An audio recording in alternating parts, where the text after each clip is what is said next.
प्रिय भक्तों, आज हम आपको लक्ष्मी नारायण का बहुत ही ज़्यादा चमत्कारी व शक्तिशाली मंत्र बताने वाले हैं, जिसका अगर आप नित्य नियम से 108 बार जाप या श्रवण कर लेते हैं तो आप धन धान्य से भरपूर हो जाएंगे। प्रिय भक्तों, श्री लक्ष्मी नारायण धन, वैभव और सफलता के प्रतीक है। वित्तीय समृद्धि और भौतिक सफलता प्राप्त करने के लिए यह मंत्र बहुत ही चमत्कारी सिद्ध हुआ है। इस मंत्र का श्रवण आपको नियमित करना है।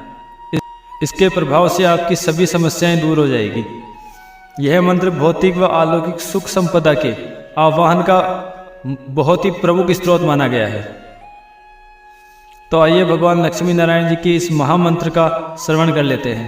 बस आपको करना यह है कि अपने घर या दुकान जहाँ भी आप काम करते हैं, अपने काम को करते हुए इस मंत्र का नित्य नियम से 108 बार श्रवण करना है और इसी से आपके सभी कार्य बनते चले जाएंगे। प्रिय भक्तों, अगर आपको हमारा ये प्रयास अच्छा लगे, वीडियो अच्छा लगे तो वीडियो को लाइक और चैनल को सब्सक्राइब करना ना भूलें। चलिए इस महाशक्तिशाली महामंत्र का श्रवण प्रारंभ करते हैं। ओम ह्रीं ह्रीं श्री लक्ष्मी वासुदेवाय नमः। ओम ह्रीं ह्रीं श्री लक्ष्मी वासुदेवाय नमः। ओम ह्रीं ह्रीं श्री लक्ष्मी वासुदेवाय नमः। ओम ह्रीं ह्रीं श्री लक्ष्मी वासुदेवाय नमः। ओम ह्रीं ह्रीं श्री लक्ष्मी वासुदेवाय नमः। ओम ह्रीं ह्रीं श्री लक्ष्मी वासुदेवाय नमः। ओम ह्रीं ह्रीं श्री लक्ष्मी वासुदेवाय नमः। ओम ह्रीं ह्रीं श्री लक्ष्मी वासुदेवाय नमः। ओम ह्रीं ह्रीं श्री लक्ष्मी वासुदेवाय नमः। ओम ह्रीं ह्रीं श्री लक्ष्मी वासुदेवाय नमः। ओम ह्रीं ह्रीं श्री लक्ष्मी वासुदेवाय नमः। ओम ह्रीं ह्रीं श्री लक्ष्मी वासुदेवाय नमः। ओम ह्रीं ह्रीं श्री लक्ष्मी वासुदेवाय नमः। ओम ह्रीं ह्रीं श्री लक्ष्मी वासुदेवाय नमः। ओम ह्रीं ह्रीं श्री लक्ष्मी वासुदेवाय नमः।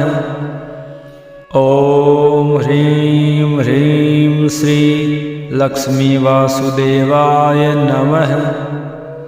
ओम ह्रीं ह्रीं श्री लक्ष्मी वासुदेवाय नमः। ओम ह्रीं ह्रीं श्री लक्ष्मी वासुदेवाय नमः। ओम ह्रीं ह्रीं श्री लक्ष्मी वासुदेवाय नमः।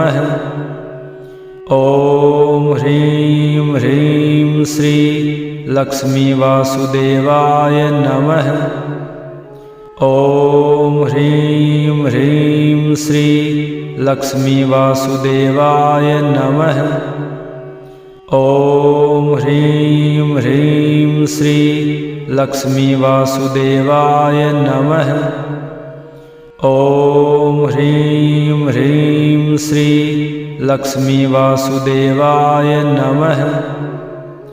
ओम ह्रीं ह्रीं श्री लक्ष्मी वासुदेवाय नमः। ओम ह्रीं ह्रीं श्री लक्ष्मी वासुदेवाय नमः। ओम ह्रीं ह्रीं श्री लक्ष्मी वासुदेवाय नमः। ओम ह्रीं ह्रीं श्री लक्ष्मी वासुदेवाय नमः। ओम ह्रीं ह्रीं श्री लक्ष्मी वासुदेवाय नमः। ॐ ह्रीं ह्रीं श्री लक्ष्मी वासुदेवाय नमः। ॐ ह्रीं ह्रीं श्री लक्ष्मी वासुदेवाय नमः। ॐ ह्रीं ह्रीं श्री लक्ष्मी वासुदेवाय नमः। ॐ ह्रीं ह्रीं श्री लक्ष्मी वासुदेवाय नमः। ॐ ह्रीं ह्रीं श्री लक्ष्मी वासुदेवाय नमः। ॐ ह्रीं ह्रीं श्री लक्ष्मी वासुदेवाय नमः। ॐ ह्रीं ह्रीं श्री लक्ष्मी वासुदेवाय नमः। ॐ ह्रीं ह्रीं श्री लक्ष्मी वासुदेवाय नमः। ॐ ह्रीं ह्रीं श्री लक्ष्मी वासुदेवाय नमः। ॐ ह्रीं ह्रीं श्री लक्ष्मी वासुदेवाय नमः। ॐ ह्रीं ह्रीं श्री लक्ष्मी वासुदेवाय नमः। ॐ ह्रीं ह्रीं श्री लक्ष्मी वासुदेवाय नमः। ॐ ह्रीं ह्रीं श्री लक्ष्मी वासुदेवाय नमः। ॐ ह्रीं ह्रीं श्री लक्ष्मी वासुदेवाय नमः। ॐ ह्रीं ह्रीं श्री लक्ष्मी वासुदेवाय नमः। ॐ ह्रीं ह्रीं श्री लक्ष्मी वासुदेवाय नमः। ॐ ह्रीं ह्रीं श्री लक्ष्मी वासुदेवाय नमः। ॐ ह्रीं ह्रीं श्री लक्ष्मी वासुदेवाय नमः। ॐ ह्रीं ह्रीं श्री लक्ष्मी वासुदेवाय नमः। ॐ ह्रीं ह्रीं श्री लक्ष्मी वासुदेवाय नमः। ॐ ह्रीं ह्रीं श्री लक्ष्मी वासुदेवाय नमः। ॐ ह्रीं ह्रीं श्री लक्ष्मी वासुदेवाय नमः। ॐ ह्रीं ह्रीं श्री लक्ष्मी वासुदेवाय नमः। ॐ ह्रीं ह्रीं श्री लक्ष्मी वासुदेवाय नमः। ॐ ह्रीं ह्रीं श्री लक्ष्मी वासुदेवाय नमः। ॐ ह्रीं ह्रीं श्री लक्ष्मी वासुदेवाय नमः। ॐ ह्रीं ह्रीं श्री लक्ष्मी वासुदेवाय नमः। ॐ ह्रीं ह्रीं श्री लक्ष्मी वासुदेवाय नमः। ॐ ह्रीं ह्रीं श्री लक्ष्मी वासुदेवाय नमः। ॐ ह्रीं ह्रीं श्री लक्ष्मी वासुदेवाय नमः। ॐ ह्रीं ह्रीं श्री लक्ष्मी वासुदेवाय नमः। ॐ ह्रीं ह्रीं श्री लक्ष्मी वासुदेवाय नमः। ॐ ह्रीं ह्रीं श्री लक्ष्मी वासुदेवाय नमः। ॐ ह्रीं ह्रीं श्री लक्ष्मी वासुदेवाय नमः।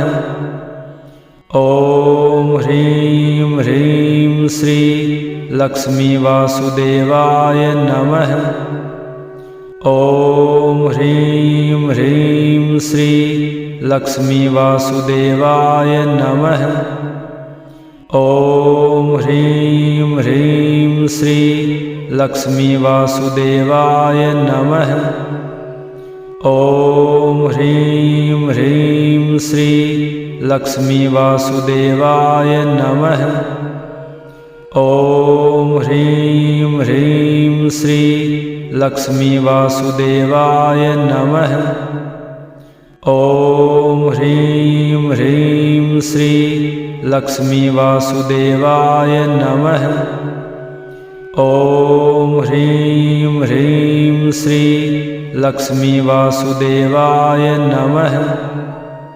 ॐ ह्रीं ह्रीं श्री लक्ष्मी वासुदेवाय नमः।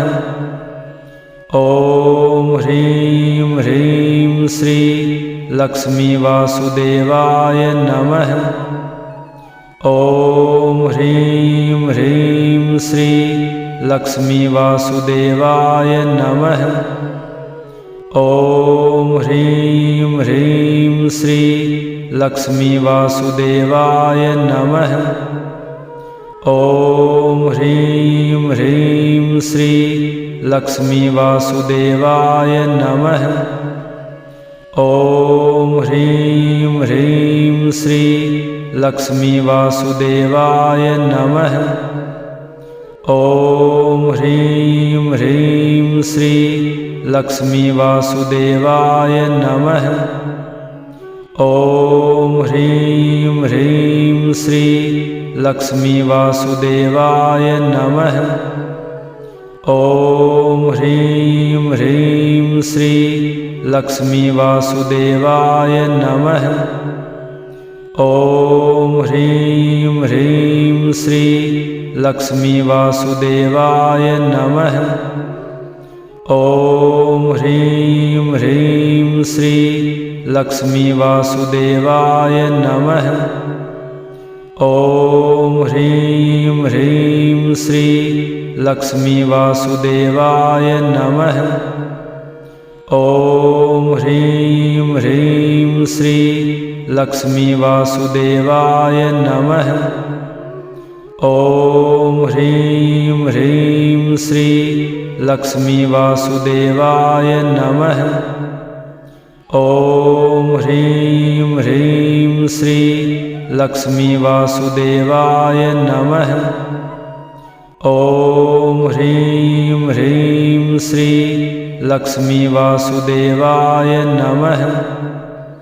ॐ ह्रीं ह्रीं श्री लक्ष्मी वासुदेवाय नमः। ॐ ह्रीं ह्रीं श्री लक्ष्मी वासुदेवाय नमः। ॐ ह्रीं ह्रीं श्री लक्ष्मी वासुदेवाय नमः। ॐ ह्रीं ह्रीं श्री लक्ष्मी वासुदेवाय नमः। ॐ ह्रीं ह्रीं श्री लक्ष्मी वासुदेवाय नमः। ॐ ह्रीं ह्रीं श्री लक्ष्मी वासुदेवाय नमः। ॐ ह्रीं ह्रीं श्री लक्ष्मी वासुदेवाय नमः। ॐ ह्रीं ह्रीं श्री लक्ष्मी वासुदेवाय नमः। ॐ ह्रीं ह्रीं श्री लक्ष्मी वासुदेवाय नमः। ॐ ह्रीं ह्रीं श्री लक्ष्मी वासुदेवाय नमः। ॐ ह्रीं ह्रीं श्री लक्ष्मी वासुदेवाय नमः। ॐ ह्रीं ह्रीं श्री लक्ष्मी वासुदेवाय नमः। ॐ ह्रीं ह्रीं श्री लक्ष्मी वासुदेवाय नमः। ॐ ह्रीं ह्रीं श्री लक्ष्मी वासुदेवाय नमः। ॐ ह्रीं ह्रीं श्री लक्ष्मी वासुदेवाय नमः। ॐ ह्रीं ह्रीं श्री लक्ष्मी वासुदेवाय नमः। ॐ ह्रीं ह्रीं श्री लक्ष्मी वासुदेवाय नमः। ॐ ह्रीं ह्रीं श्री लक्ष्मी वासुदेवाय नमः। ॐ ह्रीं ह्रीं श्री लक्ष्मी वासुदेवाय नमः। ॐ ह्रीं ह्रीं श्री लक्ष्मी वासुदेवाय नमः। ॐ ह्रीं ह्रीं श्री लक्ष्मी वासुदेवाय नमः। ॐ ह्रीं ह्रीं श्री लक्ष्मी वासुदेवाय नमः। ॐ ह्रीं ह्रीं श्री लक्ष्मी वासुदेवाय नमः। ॐ ह्रीं ह्रीं श्री लक्ष्मी वासुदेवाय नमः। ॐ ह्रीं ह्रीं श्री लक्ष्मी वासुदेवाय नमः। ॐ ह्रीं ह्रीं श्री लक्ष्मी वासुदेवाय नमः। ॐ ह्रीं ह्रीं श्री लक्ष्मी वासुदेवाय नमः। ॐ ह्रीं ह्रीं श्री लक्ष्मी वासुदेवाय नमः। ॐ ह्रीं ह्रीं श्री लक्ष्मी वासुदेवाय नमः। ॐ ह्रीं ह्रीं श्री लक्ष्मी वासुदेवाय नमः। ॐ ह्रीं ह्रीं श्री लक्ष्मी वासुदेवाय नमः। ॐ ह्रीं ह्रीं श्री लक्ष्मी वासुदेवाय नमः। ॐ ह्रीं ह्रीं श्री लक्ष्मी वासुदेवाय नमः। ॐ ह्रीं ह्रीं श्री लक्ष्मी वासुदेवाय नमः। ॐ ह्रीं ह्रीं श्री लक्ष्मी वासुदेवाय नमः। ॐ ह्रीं ह्रीं श्री लक्ष्मी वासुदेवाय नमः। ॐ ह्रीं ह्रीं श्री लक्ष्मी वासुदेवाय नमः। ॐ ह्रीं ह्रीं श्री लक्ष्मी वासुदेवाय नमः। ॐ ह्रीं ह्रीं श्री लक्ष्मी वासुदेवाय नमः। ॐ ह्रीं ह्रीं श्री लक्ष्मी वासुदेवाय नमः। ॐ ह्रीं ह्रीं श्री लक्ष्मी वासुदेवाय नमः। ॐ ह्रीं ह्रीं श्री लक्ष्मी वासुदेवाय नमः। ॐ ह्रीं ह्रीं श्री लक्ष्मी वासुदेवाय नमः। ॐ ह्रीं ह्रीं श्री लक्ष्मी वासुदेवाय नमः। ॐ ह्रीं ह्रीं श्री लक्ष्मी वासुदेवाय नमः। ॐ ह्रीं ह्रीं श्री लक्ष्मी वासुदेवाय नमः। ॐ ह्रीं ह्रीं श्री लक्ष्मी वासुदेवाय नमः। ॐ ह्रीं ह्रीं श्री लक्ष्मी वासुदेवाय नमः। ॐ ह्रीं ह्रीं श्री लक्ष्मी वासुदेवाय नमः। ॐ ह्रीं ह्रीं श्री लक्ष्मी वासुदेवाय नमः। ॐ ह्रीं ह्रीं श्री लक्ष्मी वासुदेवाय नमः। ॐ ह्रीं ह्रीं श्री लक्ष्मी वासुदेवाय नमः। ॐ ह्रीं ह्रीं श्री लक्ष्मी वासुदेवाय नमः। ॐ ह्रीं ह्रीं श्री लक्ष्मी वासुदेवाय नमः। ॐ ह्रीं ह्रीं श्री लक्ष्मी वासुदेवाय नमः। ॐ ह्रीं ह्रीं श्री लक्ष्मी वासुदेवाय नमः। ॐ ह्रीं ह्रीं श्री लक्ष्मी वासुदेवाय नमः। ॐ ह्रीं ह्रीं श्री लक्ष्मी वासुदेवाय नमः। ॐ ह्रीं ह्रीं श्री लक्ष्मी वासुदेवाय नमः। ॐ ह्रीं ह्रीं श्री लक्ष्मी वासुदेवाय नमः। ॐ ह्रीं ह्रीं श्री लक्ष्मी वासुदेवाय नमः। ॐ ह्रीं ह्रीं श्री लक्ष्मी वासुदेवाय नमः। ॐ ह्रीं ह्रीं श्री लक्ष्मी वासुदेवाय नमः। ॐ ह्रीं ह्रीं श्री लक्ष्मी वासुदेवाय नमः। ॐ ह्रीं ह्रीं श्री लक्ष्मी वासुदेवाय नमः। ॐ ह्रीं ह्रीं श्री लक्ष्मी वासुदेवाय नमः। ॐ ह्रीं ह्रीं श्री लक्ष्मी वासुदेवाय नमः। ॐ ह्रीं ह्रीं श्री लक्ष्मी वासुदेवाय नमः। ॐ ह्रीं ह्रीं श्री लक्ष्मी वासुदेवाय नमः। ॐ ह्रीं ह्रीं श्री लक्ष्मी वासुदेवाय नमः।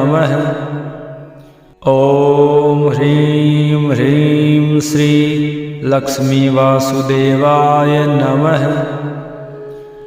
ॐ ह्रीं ह्रीं श्री लक्ष्मी वासुदेवाय नमः। ॐ ह्रीं ह्रीं श्री लक्ष्मी वासुदेवाय नमः। ॐ ह्रीं ह्रीं श्री लक्ष्मी वासुदेवाय नमः। ॐ ह्रीं ह्रीं श्री लक्ष्मी वासुदेवाय नमः। ॐ ह्रीं ह्रीं श्री लक्ष्मी वासुदेवाय नमः।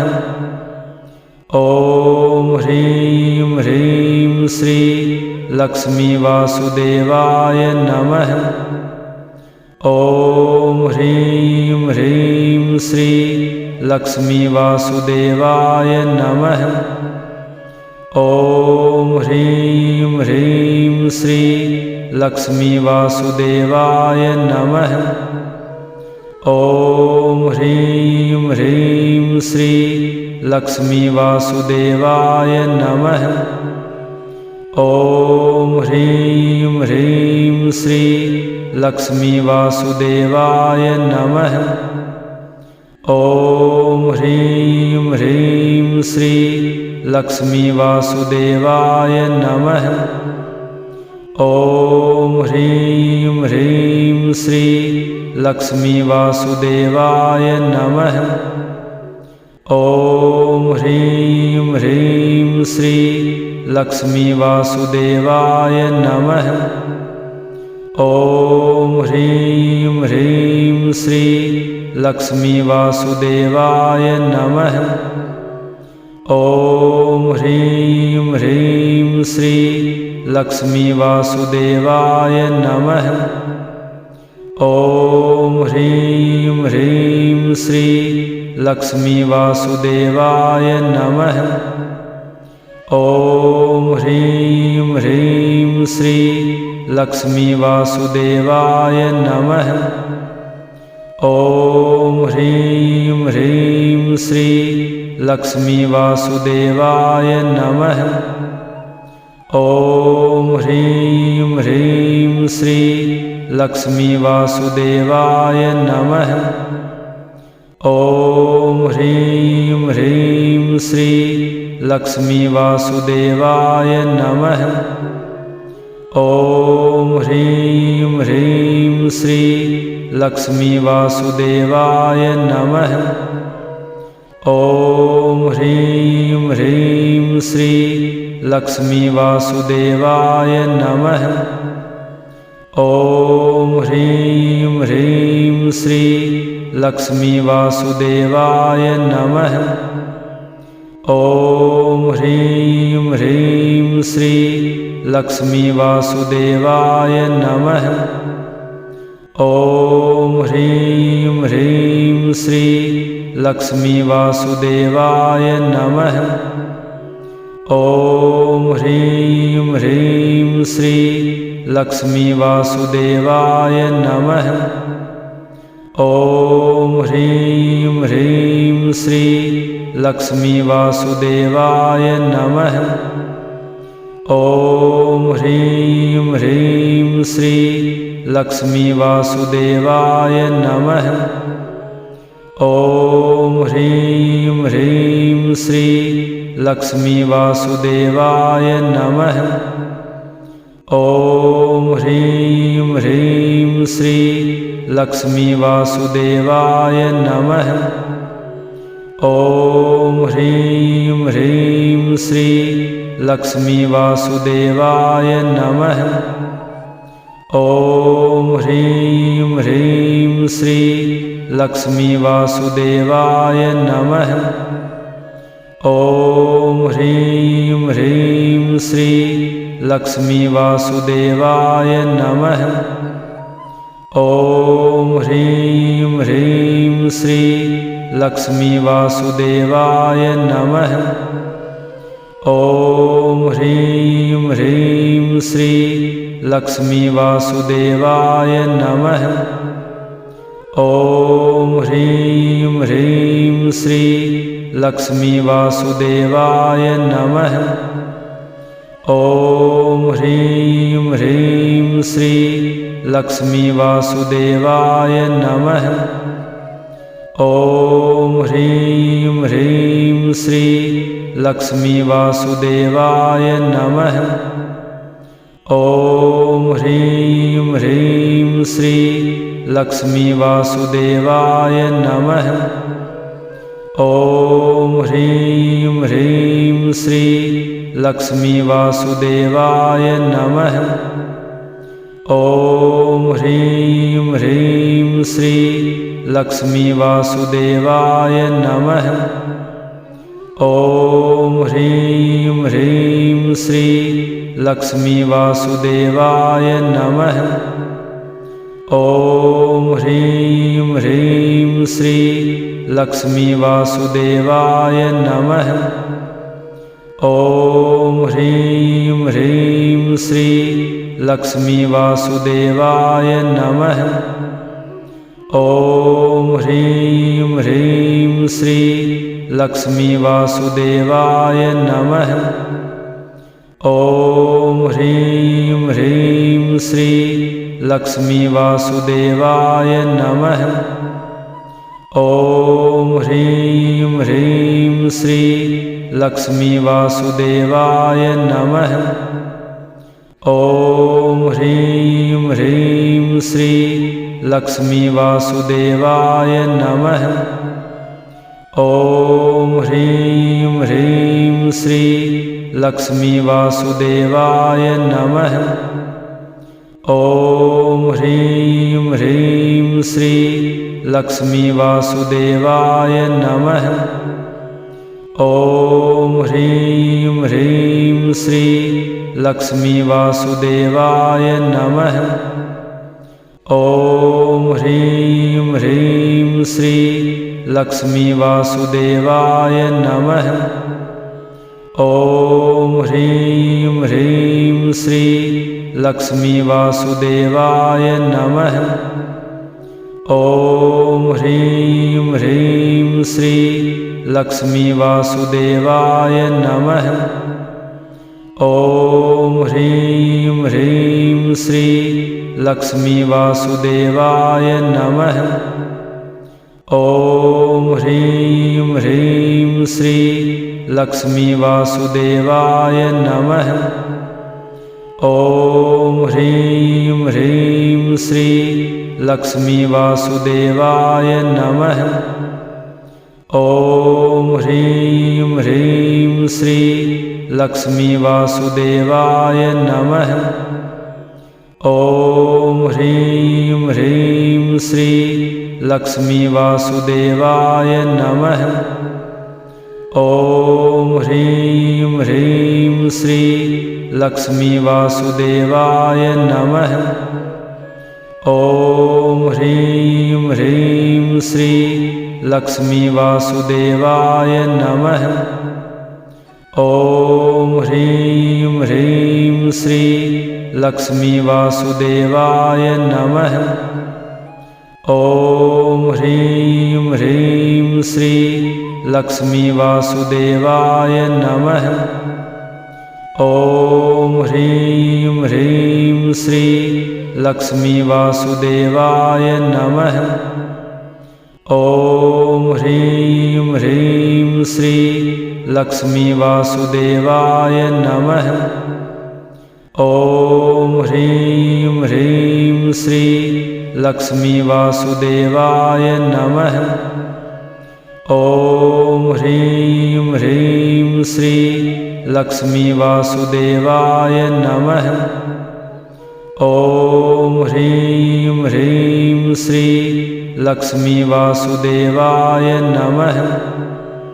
ॐ ह्रीं ह्रीं श्री लक्ष्मी वासुदेवाय नमः।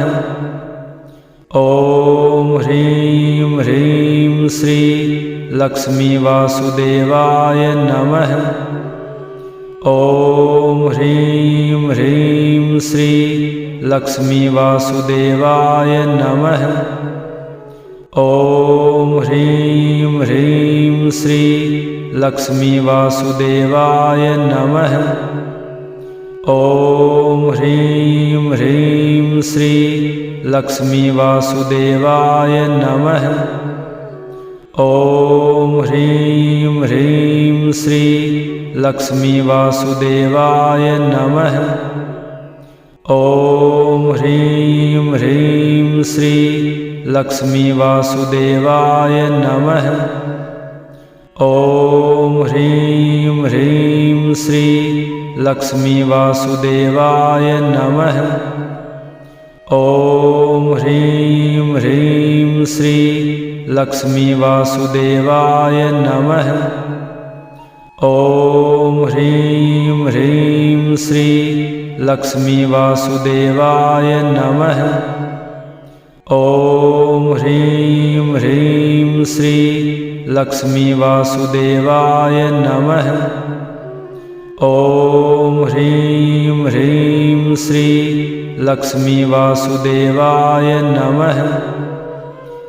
ॐ ह्रीं ह्रीं श्री लक्ष्मी वासुदेवाय नमः। ॐ ह्रीं ह्रीं श्री लक्ष्मी वासुदेवाय नमः। ॐ ह्रीं ह्रीं श्री लक्ष्मी वासुदेवाय नमः। ॐ ह्रीं ह्रीं श्री लक्ष्मी वासुदेवाय नमः। ॐ ह्रीं ह्रीं श्री लक्ष्मी वासुदेवाय नमः। ॐ ह्रीं ह्रीं श्री लक्ष्मी वासुदेवाय नमः। ॐ ह्रीं ह्रीं श्री लक्ष्मी वासुदेवाय नमः। ॐ ह्रीं ह्रीं श्री लक्ष्मी वासुदेवाय नमः। ॐ ह्रीं ह्रीं श्री लक्ष्मी वासुदेवाय नमः। ॐ ह्रीं ह्रीं श्री लक्ष्मी वासुदेवाय नमः। ॐ ह्रीं ह्रीं श्री लक्ष्मी वासुदेवाय नमः। ॐ ह्रीं ह्रीं श्री लक्ष्मी वासुदेवाय नमः। ॐ ह्रीं ह्रीं श्री लक्ष्मी वासुदेवाय नमः। ॐ ह्रीं ह्रीं श्री लक्ष्मी वासुदेवाय नमः। ॐ ह्रीं ह्रीं श्री लक्ष्मी वासुदेवाय नमः। ॐ ह्रीं ह्रीं श्री लक्ष्मी वासुदेवाय नमः। ॐ ह्रीं ह्रीं श्री लक्ष्मी वासुदेवाय नमः। ॐ ह्रीं ह्रीं श्री लक्ष्मी वासुदेवाय नमः। ॐ ह्रीं ह्रीं श्री लक्ष्मी वासुदेवाय नमः। ॐ ह्रीं ह्रीं श्री लक्ष्मी वासुदेवाय नमः। ॐ ह्रीं ह्रीं श्री लक्ष्मी वासुदेवाय नमः। ॐ ह्रीं ह्रीं श्री लक्ष्मी वासुदेवाय नमः। ॐ ह्रीं ह्रीं श्री लक्ष्मी वासुदेवाय नमः। ॐ ह्रीं ह्रीं श्री लक्ष्मी वासुदेवाय नमः। ॐ ह्रीं ह्रीं श्री लक्ष्मी वासुदेवाय नमः। ॐ ह्रीं ह्रीं श्री लक्ष्मी वासुदेवाय नमः। ॐ ह्रीं ह्रीं श्री लक्ष्मी वासुदेवाय नमः। ॐ ह्रीं ह्रीं श्री लक्ष्मी वासुदेवाय नमः। ॐ ह्रीं ह्रीं श्री लक्ष्मी वासुदेवाय नमः। ॐ ह्रीं ह्रीं श्री लक्ष्मी वासुदेवाय नमः।